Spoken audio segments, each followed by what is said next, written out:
Cop harasses undercover FBI agent, instantly gets schooled. Before we dive in this story, hit the comments and tell us your city or country. Let's see how far this story reaches. If you like the video, please subscribe. A black man stood quietly outside a gas station, dressed in sweats and a hoodie, just another late night on the job. But to the white police officer pulling in, he didn't look like someone waiting for a gas refill. He looked suspicious. Without warning, the officer demanded ID, growing more aggressive by the second. The man complied, but what was on that ID made the officer go pale. He wasn't a thug, he wasn't a criminal, he was someone who could end careers.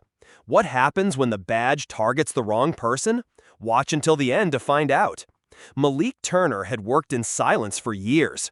As a high-ranking FBI agent specializing in corruption investigations, blending in was part of the job. He didn't wear suits, didn't flash a badge, and never bragged about who he was. That night, he was working undercover on a narcotics sweep, gathering intel. The neighborhood was tense, a place where assumptions could be fatal.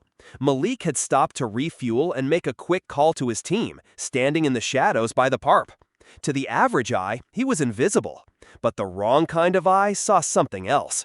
A patrol car crept up, its lights off, tires crunching slowly over gravel.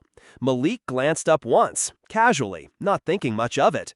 But the officer behind the wheel wasn't looking for understanding. He was hunting for control.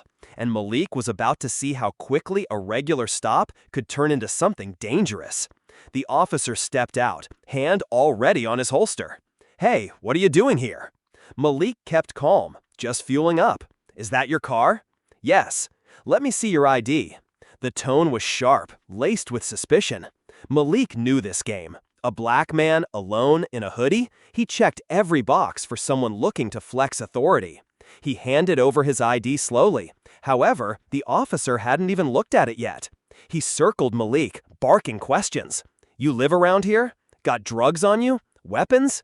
Malik remained composed, resisting the urge to snap back. He knew too well how fast things escalated when egos were bruised. Then the officer finally glanced at the ID and came to a stop.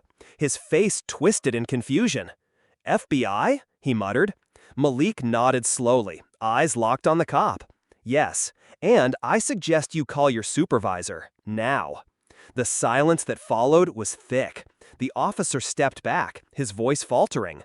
I didn't know." "You didn't ask." Malik's voice was calm but carried weight. Within minutes, 2 more squad cars arrived along with the sergeant. Malik didn't raise his voice, didn't threaten. He just laid out the facts. Every question, every movement was now under federal review. And the body cam? Still rolling. As the sergeant reviewed the footage, his face tightened. Malik stood tall, no longer just a suspect in sweats, but a federal officer whose name carried weight.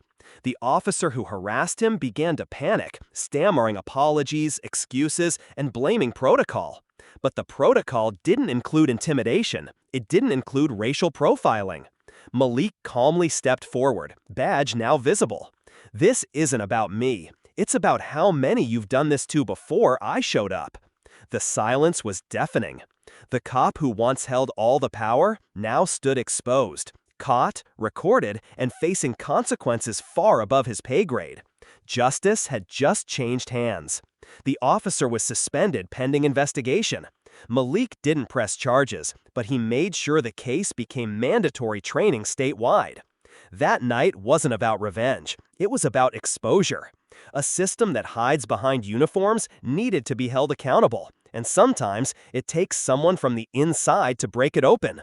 Malik returned to work, still undercover, still quiet, but his story spread far beyond the FBI. People needed to know, not every black man in a hoodie is a threat, and not every badge deserves blind trust. So, ask yourself, how many lives have been shattered before the truth came out? And how many more will it take before things truly change? If you enjoyed this story and thought-provoking, don't forget to like, share, and subscribe for more powerful narratives. Let us know your thoughts in the comments. Take care.